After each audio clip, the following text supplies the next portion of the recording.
Today let's learn about line parallel to the same line. So first, here is the introduction. Have you ever noticed how all the lines in a notebook stay perfectly straight and never meet? That's because they are all parallel. Not just to each other but to the same line. Let's learn what this really means in the geometry. So here is a basic concept and definition. If line A is parallel to line B and line B is parallel to line C, then we can say that line A is also parallel to the line C. For example, line AB parallel to CD, CD parallel to EF, then we can say AB parallel to EF, which is lines parallel to the same line or also parallel to each other. Now here is the differentiation between the parallel and intersecting lines. So here is the feature, whether they meet each other.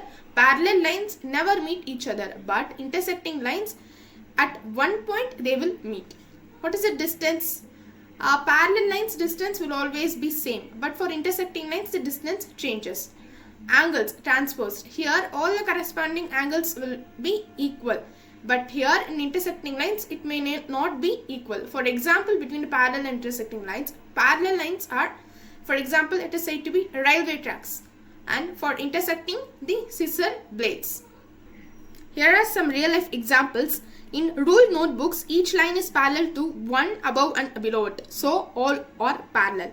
And here are some quick tips to solve the problems.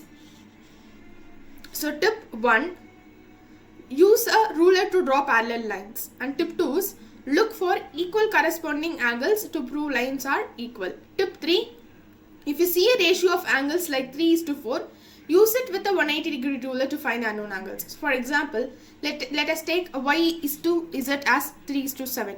So it's 3x plus 7x is equal to 8, 180 degree according to corresponding angles. So here 3x plus 7x, 10x equal to 180. So I got x value, right? X equal to 18 degree. So if I substitute in y and z, y is equal to 3x and z equal to 7x, I will get all the values, right? X, y and z. Here the x and y value is 54 degree. And here basic angles theorem for parallel lines and a transversal. Corresponding angles are equal, alternate interior angles are equal, alternate exterior angles will also be equal. X and y are either corresponding angles or alternative exterior angles. So x equal to y by this theorem. So this is what I mentioned, x equal to y equal to 54 degree.